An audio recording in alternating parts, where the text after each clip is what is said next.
A Deputación de Pontevedra amplía os fondos do seu plan extra, unha modificación de crédito que permitirá incrementar o orzamento inicial en 2,8 millóns de euros, pasando dos 35 aos 38 millóns. Isto vai a permitir que todos os proxectos sexan aprobados. Non quedará ningún concello fora.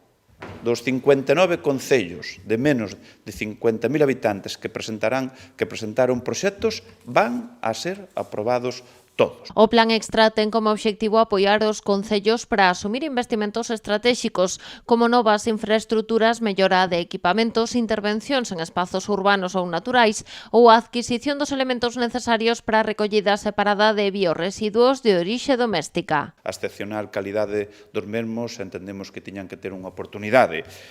Por qué? Porque os concellos tomaron o Plan Provincia Extraordinario, o Plan Extra, como que é.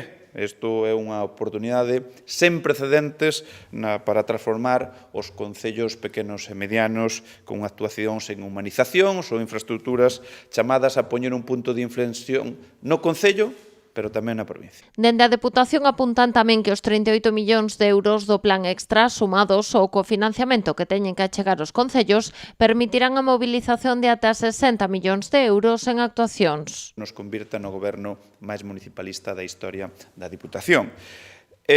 Aquí miramos por todos os concellos, independentemente do lugar, do tamaño e da cor política. Esta modificación de crédito aprobarase nun pleno extraordinario pendente aínda de data. Ademais, este venres celebrarase un pleno ordinario no que a Corporación dará luz verde á prórroga do Plan de Investimentos PON 2030. O prazo remataba o 30 de abril e ampliarase por un ano ata o 31 de marzo de 2026.